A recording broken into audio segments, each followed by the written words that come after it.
Hey there, Junior Lancer readers. Mrs. Sental here with a first chapter Friday, and I'm super excited about this one. This title is by James Patterson, the #1 best-selling author of middle school and iFunny. And I know James Patterson is quite prolific, meaning that he writes a lot of books, and he writes them in a number of different genres, but this one is in the same genre as the middle school and iFunny series, and that is humor. And it is so funny. So if you like James Patterson books or you just like funny stories, then I really think this is going to be one that you're going to enjoy. And this one's actually done by James Patterson and Joey Green. So they worked together on this one. And I don't know if I'm assuming Joey Green helped with the illustrations because there are pictures throughout this story. It's not a graphic novel, but there are some pictures. All right, so I'm going to read to you the synopsis first. It says, James Patterson's rollicking new middle grade novel is a hilarious adventure in a futuristic world where different is dangerous, creativity is crazy, and imagination is insanity. Norbert Riddle lives in the United State of Earth, where normal means following the rules, never standing out, and being exactly the same as everyone else. He's been normal his whole life, until a moment of temporary hilarity when he does a funny impression of the country's dictator and gets caught. Now, Norbert has been banished to the astronauts camp on planet Zorquat 3, where kids who defy the rules are exiled forever. He's been taught his whole life that different is wrong. But everyone at astronauts seems crazy creative. Or are they just plain crazy? All right, so I'm going to start here with the prologue. I pledge surveillance to loving leader of the United State of Earth and to the ground on which he stands, one planet under surveillance, invincible, with conformity and security for all. We're all standing at attention, holding up 2 fingers to make the letter V, and saying a bunch of meaningless words to the truth screen at the front of our classroom. We do this every morning. It's ridiculous if you ask me, but I keep my mouth shut. Well, not when I'm saying the pledge. You can't complain about saying the pledge. If you do, the truth police burst in on you and arrest you, and that's not something you really want. Unless you're crazy, which I'm definitely not. I'm in 7th grade at middle school number 1022 in region 154. Our school is painted gray.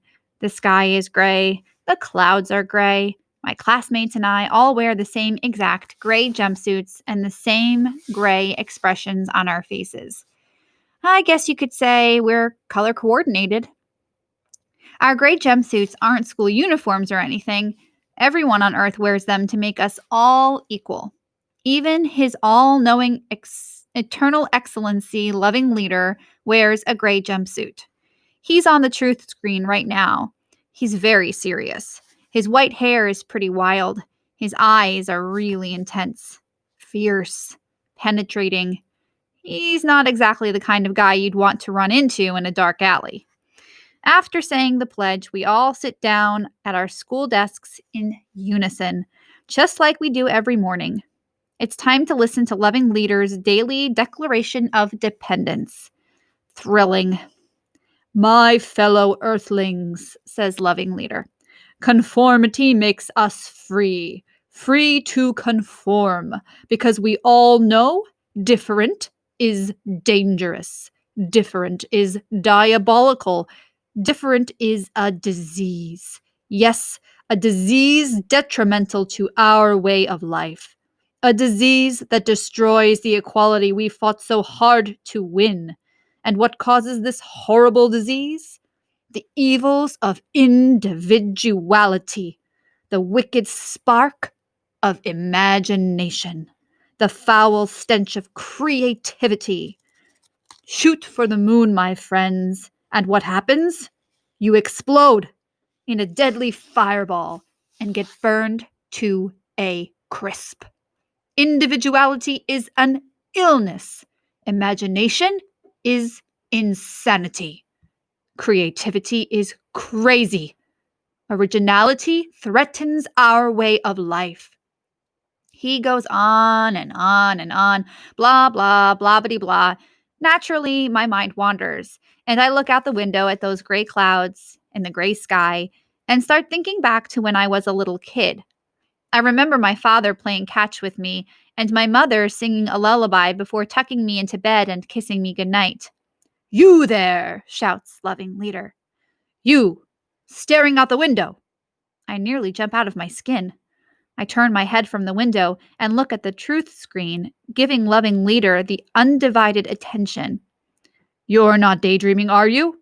asks loving leader, pointing his finger directly at yours truly. Me? I stammer. "Yes, you. Norbert Riddle, person number L4LUZR1. No, your all-knowing excellency, I would never dream of daydreaming." "Good," he says, "because daydreaming is one of the 3 deadly warning signs of imagination. And we all know that imagination is what?" "Insanity!" shouts everyone in my class, including me. Loving leader smiles widely, in a creepy sort of way. "To remain free, we must all conform. We must stamp out our uniqueness for the greater good," he says. "Remember, loving leader sees all, knows all, and loves all." He holds up 2 fingers to make the letter V. The truth screen goes black. Our teacher, mean old Mrs. Hurlbutt, tells us that she's visiting the lavatory, which is a fancy way of saying she needs to use the bathroom.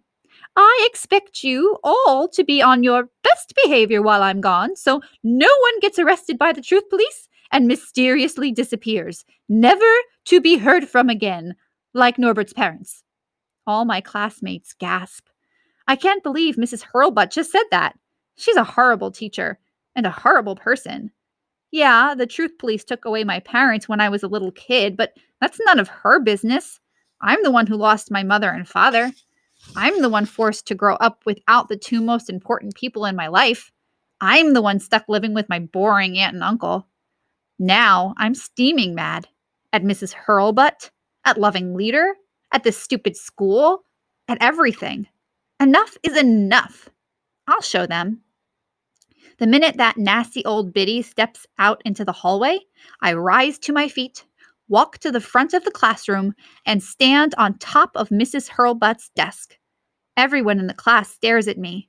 Then I mess up my mop of dark hair to look like Loving Leader. "My fellow Earthlings," I say, doing my best impersonation, "conformity is the freedom to wear great jumpsuits like everyone else.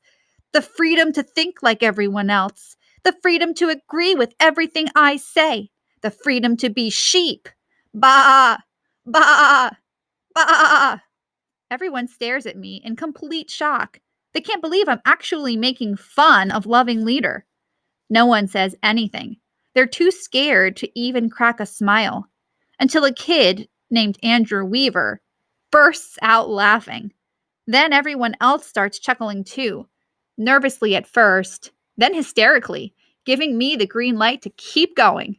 Suddenly, I'm on a roll. "As your all-knowing eternal excellency, I say this. My planet, my rules. The world belongs to me. The earth, the moon, the planets, the stars, they're mine. All mine. Fear me, obey me, love me, and together we'll make the world safe for mediocrity. Like I always say, creativity stinks. Imagination stinks. Originality stinks.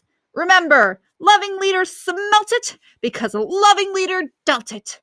I hold up 2 fingers to make the letter L for loser. Laughter fills the room. Drew applauds, and the other kids join in, smiling widely. I feel like I'm on the top of the world, even though I'm only on top of Mrs. Hurlbutt's desk. Suddenly, flashing red lights drop from the ceiling and start whirling. Everyone goes completely silent. They immediately sit up at attention, fold their hands on their desks, and stare straight ahead. What's going on? I ask. Is this some sort of a fire drill? I look to Drew. He shrugs. He doesn't know either. Sirens start screaming. The truth police burst through the door, pointing these big laser guns at me. They surround me. Without warning, Loving Leader appears on the truth screen and points his finger at me. Loving Leader sees all, knows all, and loves all. You're under arrest, say the truth police, for being different. They slap handcuffs on my wrists and drag me from the room. Was it something I said? So I don't know about you. I find that story to be hilarious. I love the way that James Patterson writes that. It's so over the top, silly, funny, fun, and it's just a good time. So if it's a book that you are interested in reading, as always, you can go on to Destiny Discover, put it on hold, and then fill out the form so that you can have it either delivered to your enrichment class or put out front for you to pick up at curbside pickup. If you have any questions about book borrowing, as always, send me an email at jsental@livingston.org. Happy reading.